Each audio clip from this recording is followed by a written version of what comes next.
నమస్తే నేను ప్రియా బైటీవీ న్యూస్ వార్తలకి స్వాగతం ముందుగా వార్తల్లోని ముఖ్యాంశాలు ఆంధ్రప్రదేశ్లో బీజేపీ రాష్ట్ర అధ్యక్ష ఎన్నికకు నోటిఫికేషన్ విడుదలైందన్న పార్టీ రాష్ట్ర ఎన్నికల అధికారి రాజ్యసభ సభ్యుడు పాక సత్యనారాయణ జూన్ 30న నామినేషన్ల స్వీకరణ ఉంటుందని వెల్లడి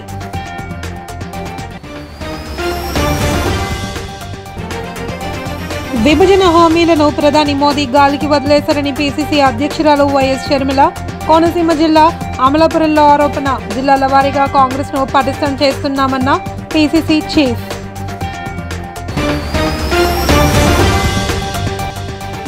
ఆదర్శ మున్సిపాలిటీగా నర్సీపట్నాన్ని తీర్చిదిద్దుతానన్న ఏపీ అసెంబ్లీ స్పీకర్ చింతకాయల అయ్యన్నపాత్రుడు 82 లక్షలతో కొనుగోలు చేసిన ఆధునిక యంత్రాలు ట్రాక్టర్లను ప్రారంభించిన సభాపతి ట్రాక్టర్ను నడిపిన శ్రేణులను ఉత్సాహపరిచిన అయ్యన్న బీజేపీ సంస్థాగత ఎన్నికల ప్రక్రియ వేగవంతమైంది. తెలుగు రాష్ట్రాలైన ఆంధ్రప్రదేశ్, తెలంగాణలకు నూతన అధ్యక్షులను ఎన్నుకునేందుకు పార్టీ అధిష్టానం కసరత్తు ముమ్మరం చేసింది. రెండు రాష్ట్రాలకు దాదాపు ఒకే సమయంలో ఎన్నికల ప్రక్రియ పూర్తి చేసి జూలై 1న నూతన సారథులను ప్రకటించేందుకు రంగం సిద్ధం చేసింది. ఆంధ్రప్రదేశ్లో బీజేపీ రాష్ట్ర అధ్యక్ష ఎన్నికకు నోటిఫికేషన్ విడుదలైంది. కేవలం 3 రోజుల్లోనే ఈ ప్రక్రియను పూర్తి చేయాలి అని పార్టీ అధిష్టానం ఆదేశించింది. ఈ వివరాలను పార్టీ రాష్ట్ర ఎన్నికల అధికారి రాజ్యసభ సభ్యుడు పాక సత్యనారాయణ విజయవాడలో మీడియా సమావేశంలో వెల్లడించారు. జూన్ 30న నామినేషన్ల స్వీకరణ ఉంటుందని, అదే రోజు సాయంత్రం లోపు నామినేషన్ల ఉపసంహరణకు గడువు ఉంటుందన్నారు. జూలై 1వ తేదీ నాటికి పార్టీ నూతన అధ్యక్షుడి ఎన్నిక ప్రక్రియ పూర్తవుతుందని ఆయన స్పష్టం చేశారు. రాజకీయ పార్టీగా రివాజుగా జరిగేటటువంటి గత 45 సంవత్సరాల కాలం బట్టి ప్రతి 3 సంవత్సరాలకి ఒక పర్యాయం సభ్యత్వాలు సేకరించడం, ఆ సభ్యత్వాల నుంచి క్రియాశీలక సభ్యత్వాలను ఎంపిక చేయటం, ఆ క్రియాశీలక సభ్యత్వాల ద్వారా బూత్ స్థాయి కమిటీలు, మండల స్థాయి కమిటీలు, జిల్లా స్థాయి కమిటీలు, రాష్ట్ర స్థాయి కమిటీలు, అదే రకంగా జాతీయ స్థాయి కమిటీ ఏర్పాటు చేసేటటువంటి విషయం అందరికీ కూడా తెలిసింది. అందులో భాగంగా ఆంధ్రప్రదేశ్ రాష్ట్రానికి సంబంధించి ఈ యొక్క ఎన్నికల నోటిఫికేషన్ ఈరోజు భారతీయ జనతా పార్టీ పక్షాన్ని మేము విడుదల చేయడం జరుగుతోంది. ఈ నెల 29వ తేదీన నోటిఫికేషన్ విడుదల చేయటం, ఈ నోటిఫికేషన్లో ఈ రాష్ట్రంలో ఉండుకున్నటువంటి రాష్ట్రాధ్యక్షుని బిఆర్ అంబేద్కర్ కోనసీమ జిల్లా అమలాపురంలో జిల్లా కాంగ్రెస్ కార్యకర్తల సమావేశానికి ఏపీసీసీ అధ్యక్షురాలు వైఎస్ షర్మిల ముఖ్య అతిథిగా హాజరయ్యారు.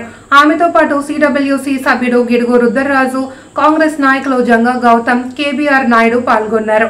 ఈ సందర్భంగా వైఎస్ షర్మిల మాట్లాడుతూ తన ఫోన్ ట్యాపింగ్ జరిగింది అని, జగన్మోహన్ రెడ్డి, కేసీఆర్ ఒకటై ఫోన్ ట్యాపింగ్ కు పాల్పడ్డారు వైఎస్ షర్మిల ఆరోపించారు. గత 11 సంవత్సరాలుగా అధికారంలో ఉన్న ప్రధాని మోడీ రాష్ట్రానికి నిధులు ఇవ్వకుండా నిర్లక్ష్యం చూపుతున్నారని ఆరోపించారు.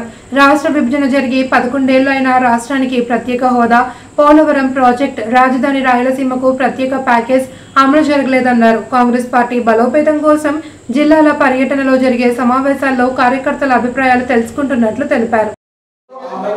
ఈ జిల్లాలో కాంగ్రెస్ పార్టీ బలోపేతం, ఈ జిల్లాలో కాంగ్రెస్ పార్టీ నాయకుల కార్యకర్తల పర్ఫార్మెన్స్ ఎలా ఉంది, ముందు ముందు ఏ కార్యక్రమాలు చేపట్టాలి, ఏ మార్పులు చేయాలి, ఎలా ముందుకు వెళ్ళాలి అన్న విషయాలపై ఈ జిల్లాకు సంబంధించిన నాయకుల కార్యకర్తల సూచనలు, అభిప్రాయాలు తీసుకొని వాళ్ళకి ఏమన్నా ఇబ్బందులు ఉంటే అవి కూడా విని వీటన్నిటిని పరిష్కరించడానికి ముందు కార్యాచరణ రూపొందించడానికే కాంగ్రెస్ పార్టీ అధ్యక్షురాలిగా నేను ఈరోజు ఇక్కడ ఈ జిల్లాకు రావడం జరిగింది. ఈరోజు కాంగ్రెస్ పార్టీ అనకాపల్లి జిల్లా నర్సీపట్నం మున్సిపాలిటీ ఆదర్శంగా తీర్చిదిద్దేందుకు కృషి చేస్తానని స్పీకర్ చింతకాయల అయ్యన్నపాత్రుడు తెలిపారు. ఈ 5 ఏళ్ల కాలంలో మున్సిపాలిటీని అభివృద్ధి పదంలో నిలబెడతామని చెప్పారు. మున్సిపాలిటీలో చెత్త తరలింపుకై 82 లక్షలతో కొనుగోలు చేసిన ఆధునిక వాహనాలను, ట్రాక్టర్లను అయ్యన్న ప్రారంభించారు. ట్రాక్టర్లు ప్రారంభించేటప్పుడు స్వయంగా ట్రాక్టర్ను ఆయనే నడిపి అందరినీ ఆశ్చర్యపరిచారు. ఈ సందర్భంగా మీడియాతో మాట్లాడుతూ 65,000 జనాభాతో జిల్లాలోనే నర్సీపట్నం 2వ స్థానంలో ఉందని, పంచాయతీ నుండి మున్సిపాలిటీగా మారినప్పటికీ చెత్త నిర్మూలనకు అవసరమైన సదుపాయాలు ఇప్పటి వరకు అందుబాటులోకి రాలేదన్నారు. గత ప్రభుత్వం మున్సిపాలిటీని గాలికి వదిలేసిందని విమర్శించారు. తాను ప్రధానంగా పారిశుద్ధ్యంపై దృష్టి సారించానని, ఇందుకు అవసరమైన ఆధునిక యంత్రాలను సమకూర్చుతానని ఆయన తెలిపారు. 700 కొత్త లైట్లు వేయించాను. 700. అది కాకుండా సుమారు 1050 బల్బులు ఎలగపోతే, లైట్లు ఎలగపోతే అవన్నీ రిపేర్ చేయించి 1050 లైట్లు వేసాం. అంటే 700 కాకుండా. అలాగే కంపోస్ట్ యార్డ్లో ఉత్తరవాది దగ్గర పేరుకుపోయిన చెత్తను వైజాగ్ జిందాల్ విద్యుత్ ప్లాంట్కు పంపించిన సంగతి మీ అందరికీ తెలుసు. దాన్ని ప్రత్యేకంగా టిప్పర్ పెట్టి టిప్పర్లో పంపించి ఏర్పాటు చేసాం. ఇప్పటికీ 32 ట్రిప్పుల్లో సుమారు 400 టన్నులు చెత్తను పంపించాను విశాఖపట్నం నర్సీపట్నం మున్సిపాలిటీ నుంచి. ఇవన్నీ 400 టన్నుల చెత్తని జిందాల్ కంపెనీ పంపించాం ఇక్కడి నుంచి. గుంటూరు జిల్లా పెదకాకాని సర్వీస్ రోడ్డులో బస్సు ప్రమాదం జరిగింది. ఓ ప్రైవేట్ బస్ సర్వీస్ రోడ్డు పక్కన ఉన్న సైడ్ కాల్వలోకి దూసుకు వెళ్లింది. ప్రమాదంలో పలువురు యాత్రికులకు స్వల్ప గాయాలు కాగా, అందులో 2 పరిస్థితి విషమంగా ఉన్నట్లు తెలిసింది. డ్రైవర్ నిద్రమత్తే ప్రమాదానికి కారణమని ప్రయాణికులు చెబుతున్నారు. వీరంతా రావులపాలెం నుండి అరుణాచలం వెళ్తున్నారు. గాయపడ్డ క్షతగాత్రులను గుంటూరు ప్రభుత్వ ఆసుపత్రికి తరలించారు. ఘటనా స్థలానికి చేరుకున్న పోలీసులు వివరాలు సేకరించారు.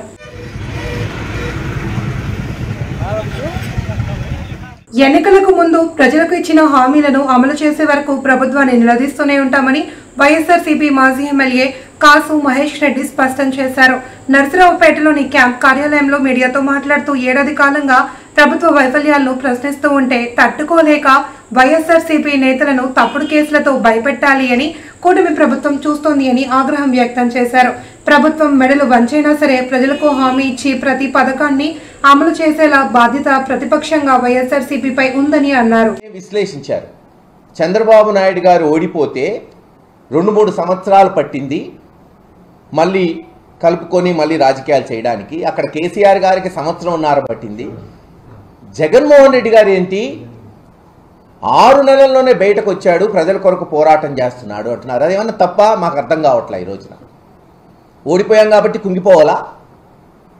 నిన్నటి ఓటమి రేపటి గెలుపుకి నాంది కావాలని నమ్మిన వ్యక్తి జగన్మోహన్ రెడ్డి గారు. కాబట్టి ప్రజల పక్షాన నిలబడి రైతులకి కష్టం రాని, ఆడపడుచులకి రాని, లేదు తెలుగుదేశం ఇస్తానన్న హామీలు మాట ఇచ్చి. చిత్తూరు జిల్లా కుప్పంలోని ద్రవిడ విశ్వవిద్యాలయంలో ఇంజనీరింగ్ కోర్సులు మంజూరు చేయడం పట్ల ఎమ్మెల్సీ కంచర్ల శ్రీకాంత్ హర్షం వ్యక్తం చేశారు. విద్యార్థులు ఎన్నాళ్లుగానో ఎదురుచూస్తున్న ఈ కోర్సులు మంజూరవడం శుభ పరిణామమన్నారు. విద్యాభివృద్ధిలో మరో కీలక ముందడుగుగా కుప్పం అభివృద్ధి చెందిందన్నారు.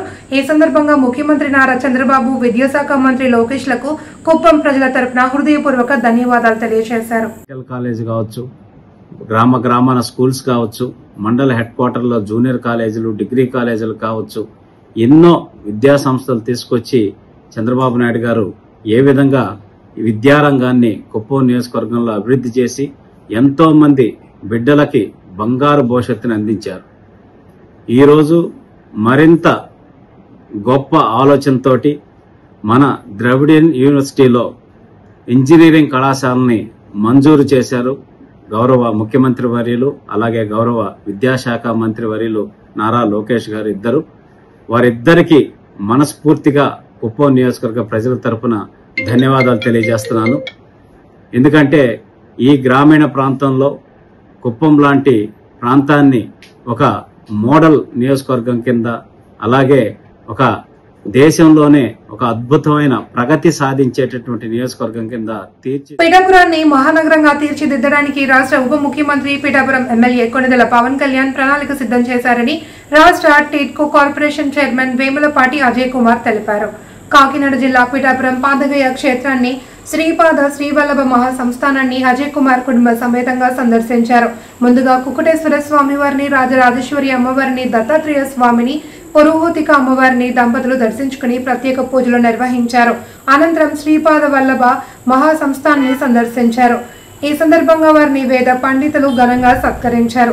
కార్యక్రమంలో నియోజకవర్గ జనసేన ఇన్ఛార్జ్ మర్రెడ్డి శ్రీనివాస్, పాదగయ క్షేత్రం ఈవో కట్నం జగన్మోహన్, సంస్థానం ఈవో సౌజన్య, పార్టీ నాయకులు మొరాలశెట్టి సునీల్ కుమార్, సురవరపు సురేష్, డాక్టర్ పిల్ల శ్రీధర్, డాక్టర్ వరలక్ష్మి, కరణం సూరిబాబు, చెల్లుబోయిన సతీష్ తదితరులు పాల్గొన్నారు. మన కూటమి ప్రభుత్వం ఒక సంవత్సరం రోజులు సుపరిపాలన తర్వాత మొదటిసారి పిఠాపురం రావడమే మన కుకుటేశ్వర దేవాలయంకి రావడం, అమ్మవారి ఆశీర్వచనాలు, శ్రీపాద శ్రీ వల్లభ స్వామి ఆశీర్వచనాలు, వీటినన్నీ తీసుకోవడం చాలా ఆనందంగా ఉంది. ఈ టెంపుల్ కూడా చాలా మంచి రోజులు వస్తున్నాయి. రెనోవేషన్ మాస్టర్ ప్లాన్ కూడా ఫైనలైజ్ అయింది. తొందరలో ఈ టెంపుల్కి మార్గదర్శ చాలా బాగా చేసి భక్తులకు అన్ని సౌకర్యాలు కల్పించి కళ్యాణ్ గారు పిఠాపురం ఎమ్మెల్యే కాకుండా ఉప ముఖ్యమంత్రి గారు ఉన్నారు కాబట్టి ఈ ఆయన మార్పు కళ్యాణ్ గారు చేసే అభివృద్ధిలో ఇది ఖచ్చితంగా కూడా ఉన్నత స్థానంలో ఇది నిలుస్తుంది. మా మర్రెడ్డి శ్రీనివాస్ గారి నాయకత్వంలో ఇక్కడ ఒకటి కాదు, రెండు కాదు, పదుల కొద్ది, వందల కొద్ది. శ్రీ జగన్నాథ రథోత్సవాలు విశాఖ జిల్లా గాజువాక 76వ వార్డ్ పెదగంటియాడ హౌసింగ్ బోర్డ్ కాలనీలో ఘనంగా ప్రారంభమయ్యాయి. ఇక్కడి పురాతన ఆలయంలో జగన్నాథ, బలభద్ర, సుభద్ర విగ్రహాలను రథంపై ఉంచి పురవీధుల్లో ఊరేగించారు. వందలాదిగా వచ్చిన భక్తులు రథాన్ని లాగుతూ జయహో జగన్నాథ అంటూ ముందుకు కదిలారు. గత 20 ఏళ్లుగా రథోత్సవాలను నిర్వహిస్తున్నట్లు తెలిపారు. ప్రతిరోజు ఆలయంలో విశేష పూజలు నిర్వహిస్తున్నట్లు తెలిపారు. హౌసింగ్ బోర్డు పురవీధులన్నీ జన సందోహంతో నిండిపోయాయి.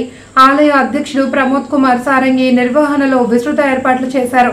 బీజేపీ నాయకులు జీలకర్ర రమణ, భువనేశ్వరి దంపతులు స్వామివారిని దర్శించుకుని పూజలు నిర్వహించారు. ఉమ్మడి రాష్ట్రాలు ఉన్నప్పటి నుంచి కూడా ఈ యొక్క పూరి జగన్నాథ స్వామి రథయాత్ర జరుగుతున్న పలు చోట్ల మన హౌసింగ్ బోర్డ్ కాలనీలో 2013 నుంచి కూడా ఈ కార్యక్రమాన్ని చిన్న గుడిగా ప్రారంభించి ఈ రోజు ఇంత పెద్ద దేవాలయాన్ని కట్టడం జరిగింది. రథయాత్ర చేయడం అంటే సామాన్యులు కూడా ఆ యొక్క దేవుని యొక్క స్వరూపం అందరికీ ఆ దర్శనం కలగాలనే ఒక సదుద్దేశంతో ఈ యొక్క రథయాత్ర జరుగుతుంది. అంటే ఒక నానుడు ఏంటంటే ఏదైతే పాపాలు ఉంటాయో పాపం చేసిన వాళ్ళు ఆ ధర్మ చక్రాల కింద నలిగిపోతారనే ఒక నినాదం కూడా ఉంది. అంటే భగవంతుడి యొక్క స్వరూపాన్ని అందరూ దర్శించుకుని ఈ పూరి జగన్నాథ స్వామిని దర్శించుకుని అందరూ ఆరోగ్యాలతో ఉండాలని ఆ భగవంతుడు కోరుకుంటూ, అలాగే మన సనాతన ధర్మాన్ని ఈ రోజు దేశవ్యాప్తంగా కూడా మనం ఈ రథయాత్రల ద్వారా పూరి జగన్నాథ స్వామి అక్కడికి అందరం దర్శించుకోలేము కాబట్టి ఇక్కడ మన హౌసింగ్ బోర్డు కాలనీలో కూడా ఈ పూరి రథయాత్ర. మాజీ మంత్రి, ఆంధ్రప్రదేశ్ రాష్ట్ర SC commission chairman Kothapalli Samuel Jawahar కు ఘన సన్మానం చేయనున్నట్లు దళిత ఐక్య వేదిక కన్వీనర్ బోయిలపల్లి సుందరయ్య, దళిత నాయకులు తాళ్ళూరి విజయ్ కుమార్, రాజేంద్ర ప్రసాద్, కోరుకొండ చిరంజీవి, దారా యేసురత్నం తెలిపారు. తూర్పుగోదావరి జిల్లా రాజమండ్రి ప్రెస్ క్లబ్ లో ఏర్పాటు చేసిన విలేకరుల సమావేశంలో మాట్లాడుతూ ఇప్పటి వరకు మాదిక సామాజిక వర్గానికి చెందిన వ్యక్తిని ఎస్సీ కమిషన్ చైర్మన్ గా నియమించలేదని పేర్కొన్నారు. రాష్ట్ర ముఖ్యమంత్రి నారా చంద్రబాబు నాయుడు సామాజిక న్యాయంలో భాగంగా మొట్టమొదటిసారిగా మాదిక సామాజిక వర్గానికి చెందిన వ్యక్తికి గౌరవం కల్పించారని అన్నారు. ఈ నెల 29న ఆదివారం సాయంత్రం 4 గంటలకు ఆనంద్ రీజెన్సీ పందిరి హాల్లో దళిత ఐక్యవేదిక ఆధ్వర్యంలో ఘన సన్మానం జరుగుతుందని వివరించారు. ఈ కార్యక్రమానికి ముఖ్య అతిథులుగా పర్యాటక సినిమాటోగ్రఫీ మంత్రి Kandula Durgesh, MP Daggubati Purandeswari, CM programme coordinator Pendurthi Venkatesh, ఎమ్మెల్యేలు, ఎమ్మెల్సీలు పాల్గొంటున్నట్లు తెలిపారు. సమావేశంలో దళిత ఐక్య వేదిక నాయకులు, టీడీపీ ఎస్సీసీఎల్ అధ్యక్షులు చాపల రాజు, రెల్లి కులాల సంక్షేమ సంఘం రాష్ట్ర అధ్యక్షులు నీలాపు వెంకటేశ్వరరావు, మాజీ lead cap director Tagaram Suresh, parliament TDP SCCL secretary doctor Kandavalli Lakshmi తదితరులు పాల్గొన్నారు. అన్న జవహర్ గారికి ఎస్సీ కమిషన్ ఇచ్చిన సందర్భంగా ఆనంద్ రేజెన్సీ పందిరి హాల్లో ఆయనకి ఘనంగా సన్మానం ఏర్పాటు చేయడం జరిగిందండి. ఎందుకంటే ఎస్సీ కమిషన్ అంటే నిజంగా ఎస్సీలు గౌరవించే ప్రభుత్వం, కూటమి ప్రభుత్వంగా భావిస్తూ మన ఎస్టీ మైనార్టీలు ఈ ప్రోగ్రామ్ కు వచ్చి అన్నగారి సన్మానాన్ని ఘనంగా జరిగేటట్టు సహకరించాలని ప్రతి ఒక్కరికి పేరు పేరును పిలుపునిస్తూ, అలాగే ఈ కార్యక్రమానికి సహకరిస్తున్నటువంటి నా దళిత సోదరులందరికీ పేరు పేరున హృదయపూర్వక ధన్యవాదాలు తెలియజేసుకుంటాను. మరీ ముఖ్యంగా మహిళలు కూడా భారీ ఎత్తున తరలి రావాలని, మన ఎస్సీ ఎస్టీ మైనార్టీల సత్తా చాటి చెప్పే సమయం ఆసన్నమైంది కనుక ప్రతి ఒక్కరూ వచ్చి ప్రోగ్రాన్ని విజయవంతం చేయాలని మనస్ఫూర్తిగా కోరుకుంటున్నాను.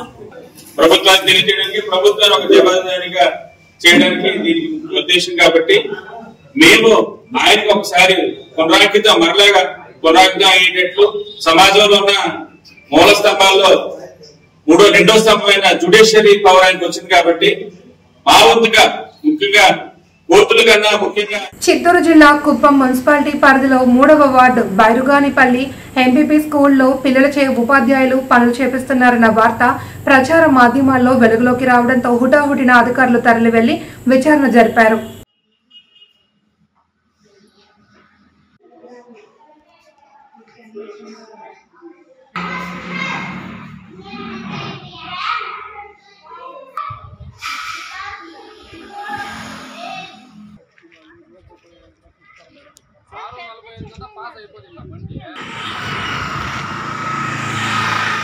ఏలూరు జిల్లా జంగారెడ్డిగూడెం మండలం Potlagatlagudem greenfield national highway service road వద్ద రైతులు పనులను అడ్డుకున్నారు. ఏలూరు జంగారెడ్డిగూడెం రహదారిపై రాస్తా రోకో చేశారు. గ్రీన్ఫీల్డ్ హైవే సర్వీస్ రోడ్డు పక్క నుండి పొలాలకు వెళ్లే దారి ఇస్తామని చెప్పి ఇవ్వకుండా సర్వీస్ రోడ్డు నిర్మాణం చేపట్టి పొలాలకు వెళ్లే దారి మూసివేయడంతో రైతులు ఆగ్రహం వ్యక్తం చేశారు. అదేవిధంగా గ్రీన్ఫీల్డ్ నేషనల్ హైవే పక్కనే ఉన్న కొంగల చెరువు సర్ప్లస్ వాటర్ దిగువ ప్రాంతాలకు వెళ్లే మురికి కాలువని సైతం పూడ్చి వేయడంతో వరద నీరు వెళ్లే మార్గం లేక పొలాల వైపు నీరు పారడంతో పొలాలలో నీరు నిల్వ ఉండి నష్టపోతున్నట్లు రైతులు తెలిపారు. ఈ కార్యక్రమంలో గొల్లపూడి శ్రీనివాసరావు, శీలం వెంకటరాజు, బొచ్చు శ్రీను, పల్లా సత్యనారాయణ తదితరులు పాల్గొన్నారు. ఎందుకు వచ్చారంటే గత 2 సంవత్సరాల నుంచి కూడా అనేక సార్లు మేము గవర్నమెంట్ వారికి అర్జీలు పెట్టడం అయింది.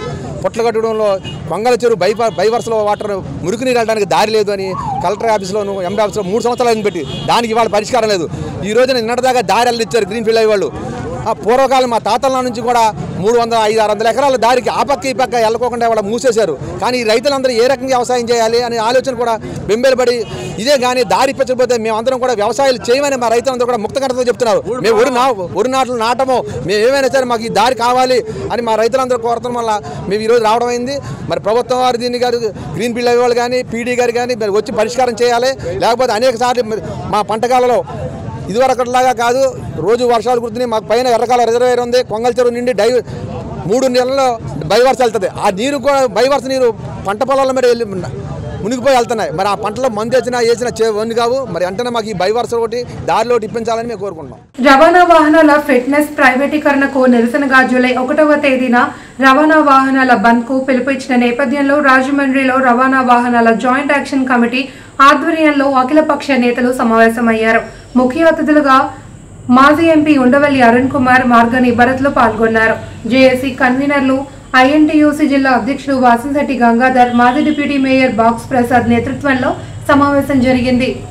సిపిఎం జిల్లా కార్యదర్శి టి అరుణ్, డీసీసీ అధ్యక్షుడు టికే విశ్వేశ్వర్ రెడ్డి, ఆర్పీసీ వ్యవస్థాపక అధ్యక్షుడు మేడా శ్రీనివాస్, సిపిఐ జిల్లా కార్యదర్శి తాటిపాక మధు, ఏఐటీయూసీ నాయకులు రెడ్డి రమణ, వైసీపీ నేతలు YKL, KL Narasimhareddy, DV Reddy, INTUC ఉభయ రాష్ట్రాల organising secretary T Narayanarao, Machikarla Satyanarayana, Polepalli Nageswararao, Sappa Adinarayana, Tondapu Lakshmi, Narasimharao, B Pavan, Purnimaraj తదితరులు పాల్గొన్నారు. ఏర్పాటు చేసిన 2 యోధులు, ఒకటి వాసంశెట్టి గంగాధర్ గారు, అదేవిధంగా మరి బాక్స్ ప్రసాద్ గారు పూర్తి పేరు ఎవరికి తెలుసు? ఎవరికి తెలియదు. నేను అడుగుతున్నాను, అన్న నీ ఇంటి పేరు ఏంటి అని. మరి బాక్స్ ప్రసాద్ గారికి, అదేవిధంగా ఈ కార్యక్రమానికి విచ్చేసిన, ఈ కార్యక్రమానికి శోభ తీసుకొచ్చిన ముఖ్యులు, మాజీ పార్లమెంట్ సభ్యులు, నాకు తండ్రి సమానులైన శ్రీ ఉండవల్లి అరుణ్ కుమార్ గారికి, అదేవిధంగా వివిధ కార్మిక నాయకులకి, ఆటో డ్రైవర్లకి, అందరికీ కూడా పేరు పేరున నమస్కారం తెలియపరుస్తూ, మరి ఇవాళ ఏ ఉద్యమం అయినా, ఏ కార్యక్రమం అయినా శ్రీకారం చుట్టేది తూర్పు గోదావరి, మన రాజమహేంద్రవరం నుంచే ఏదైనా కార్యక్రమం ప్రారంభం అవుతా ఉంటే మరి మనం చూసినట్టయితే ఈ కాకినాడ జిల్లా ఇంద్రంపాలెం గ్రామంలో ఎంపీపీ స్కూల్లో విద్యార్థులకు డాక్టర్ సర్వేపల్లి రాధాకృష్ణన్ స్టూడెంట్ కిట్లను పంపిణీ చేశారు. జనసేన గ్రామ కమిటీ అధ్యక్షులు దొడ్డిపట్ల అప్పారావు, గవర శ్రీరాములు, కాకినాడ రూరల్ జనసేన నియోజకవర్గ ఉపాధ్యక్షులు, విద్యా కమిటీ చైర్మన్, టీడీపీ సీనియర్ నాయకులు రామలింగేశ్వరరావు, కాజు నెహ్రూ, రాయుడు శ్రీను, మాస్మేను గంగయ్య పాల్గొన్నారు.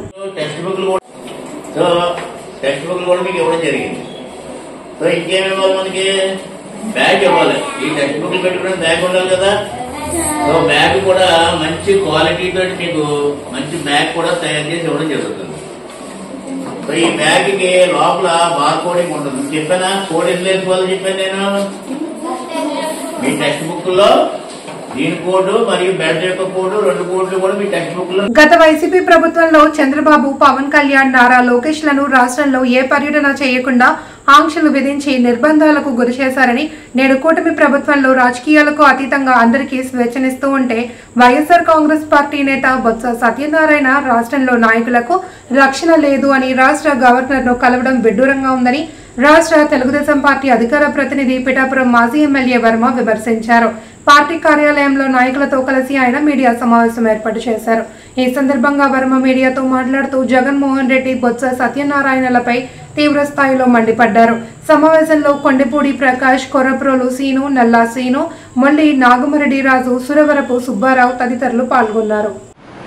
వైసీపీ లీడర్స్ పెద్దిరెడ్డి రామచంద్రారెడ్డి, అంబటి రాంబాబు గారు, పెద్దలందరూ కూడా గవర్నర్ గారిని కలిశారు. జగన్మోహన్ రెడ్డికి బాధ ఏంటంటే సూపర్ 6 పథకాలు ప్రజల్లోకి వెళ్ళిపోవడం జగన్మోహన్ రెడ్డి బాధగా ఉంది. అందుకే ఈ డైవర్షన్ అటు గవర్నర్ని కలవడం, ఎక్కడికెక్కడ మాట్లాడడం శాంతి భద్రత లేవని. చంద్రబాబు నాయకత్వంలో తల్లికి వందనం 100% అందరికీ కూడా అందడం జరిగింది. అదేవిధంగా ఉచిత బస్ ప్రయాణం ఇస్తున్నాం. అన్నదాత సుఖీబాబుకి డేట్ ఇచ్చారు, నెక్స్ట్ మంతే. ఇంకేం కావాలి మీ అందరికీ? నాకు గవర్నర్ గారి దగ్గరికి వెళ్ళడానికి కారణం ఏంటి? ప్రజలకు ఇస్తుంటే చంద్రబాబు నాయుడు గారి కూటమి ప్రభుత్వంలో ప్రజలకు ఇస్తుంటే చూడలేక వారలేక మీరు ఈ యొక్క కార్యక్రమాలన్నీ చేస్తారని చెప్పి తెలియజేస్తారు. అలాగే శాంతి భద్రత గురించి ముఖ్యాంశాలు. ఆంధ్రప్రదేశ్లో బీజేపీ రాష్ట్ర అధ్యక్ష ఎన్నికకు నోటిఫికేషన్ విడుదలైందన్న పార్టీ రాష్ట్ర ఎన్నికల అధికారి, రాజ్యసభ సభ్యుడు పాక సత్యనారాయణ. జూన్ 30న నామినేషన్ల స్వీకరణ ఉంటుందని వెల్లడి.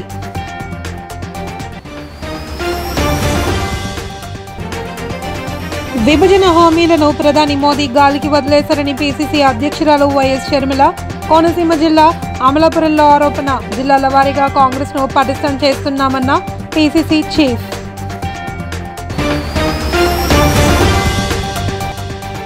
ఆదర్శ మున్సిపాలిటీగా నర్సీపట్నాన్ని తీర్చిదిద్దుతానన్న ఏపీ అసెంబ్లీ స్పీకర్ చింతకాయల అయ్యన్న పాత్రుడు. 82 లక్షలతో కొనుగోలు చేసిన ఆధునిక యంత్రాలు, ట్రాక్టర్లను ప్రారంభించిన సభాపతి. ట్రాక్టర్ను నడిపిన శ్రేణులను ఉత్సాహపరిచిన అయ్యన్న. ఈ వార్తలు ఇంతటితో సమాప్తం. తిరిగి రేపు ప్రసారమయ్యే మైటీవీ న్యూస్ బులెటిన్లో మళ్ళీ కలుసుకుందాం. అంతవరకు సెలవు. నమస్కారం.